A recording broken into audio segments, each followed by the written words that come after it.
Welcome to The Explainer. You know, when we think about powerful forces of nature, we often think of volcanoes or earthquakes. But today, we're talking about something else, glaciers. These massive rivers of ice have literally shaped our planet for thousands of years. And honestly, they're more important to our lives right now than you might think. So, let's get right into it. Okay, let's kick things off with a number that's, well, it's pretty staggering. 69%. Just let that sink in. That's how much of all the fresh water on planet Earth is locked up in glaciers. So we're not just talking about pretty frozen landscapes here, we're talking about the biggest freshwater reservoirs we have, period. So, to really understand what's at stake, we've got to start with the basics, right? What even is a glacier?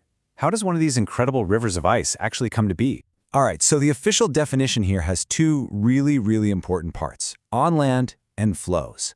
And that's the key distinction. This isn't sea ice, the stuff that forms on the ocean. Glaciers are born on land, and they're not just sitting there. They are always moving, flowing under their own incredible weight. Kind of like the slowest, but maybe the most powerful river you can possibly imagine. And, this whole process takes forever. I mean, we're talking centuries. It all just starts with snow. Tons and tons of snow, piling up year after year, never quite melting away in the summer. Then, as it gets buried deeper, it gets squeezed into the stuff called firn, which is kind of like granular ice. And then over decades or even hundreds of years, all that pressure from above just squeezes every last bit of air out, and bam, you get that dense, often beautifully blue glacial ice. And that's when it starts to move. Okay, so once this ice is on the move, it's not a one-size-fits-all kind of thing. Not at all. Glaciers come in all sorts of incredible shapes and sizes. You've got everything from these little patches clinging to a mountainside all the way up to ice that covers an entire continent. Generally, we can group them into three main categories. First up, you have your Alpine glaciers. These are the ones you probably picture in your head, those classic rivers of ice flowing down a mountain valley. Then you scale up to ice caps, which are these bigger, dome-shaped masses. Think Iceland. And then you have the real giants of the family, the ice sheets, which are literally big enough to cover continents. And when I say giants, I am not kidding. Get this, the only two ice sheets left on Earth, the ones in Antarctica and Greenland, are so unbelievably massive that they hold over 99% of all the glacial ice on the planet. Let me say that again, over 99%.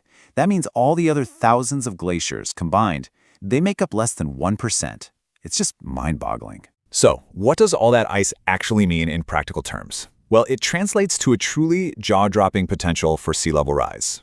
If, and this is a big if, but if the Greenland ice sheet were to melt completely, we're talking about sea levels going up by about 7 meters.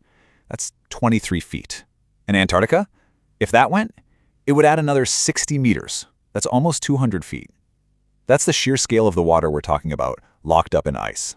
But, glaciers are more than just giant water reservoirs. They're also the planet's master sculptors. Honestly, there is no more powerful force of erosion on Earth. They can carve up and completely reshape entire continents. They're the original landscape architects. So how do they do it? Well, they've got this two-part toolkit. The first tool is called abrasion. The easiest way to think about this is like a giant unstoppable piece of sandpaper. You've got all these rocks and pebbles frozen into the bottom of the glacier, and as it moves, it just grinds everything down. The second tool is called plucking.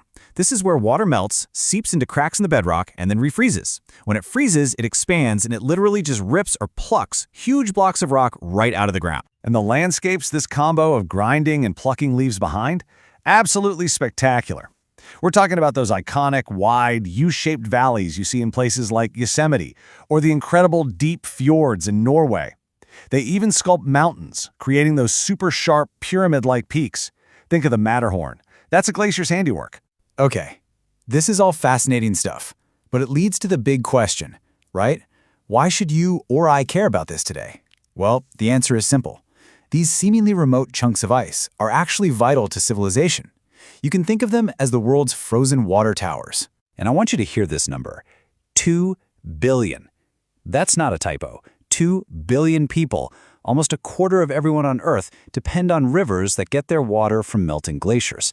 We're talking about water for drinking, for growing food, even for generating electricity. They basically act like these perfect natural reservoirs. They store up water in the winter when it falls as snow, and then they release it slowly as meltwater during the hottest, driest parts of the summer, which is, of course, exactly when people downstream need it the most. It's an absolutely critical buffer against drought.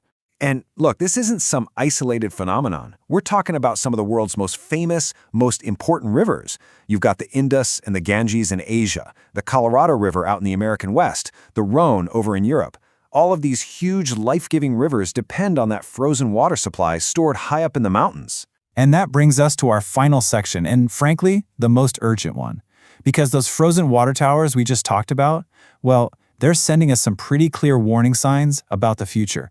And it's a future that's looking more and more uncertain. When you look at the data, the really shocking thing isn't just that the glaciers are melting. We've known that for a while. It's the speed. It's the acceleration. Just look at this. The rate of ice loss in the 2010s was more than 5 times faster than it was back in the 80s. So this isn't a gentle slope downwards. This is things speeding up and fast. Now here's something that might surprise you. You'd think all that sea level rise would be coming from those giant ice sheets in Greenland and Antarctica, right?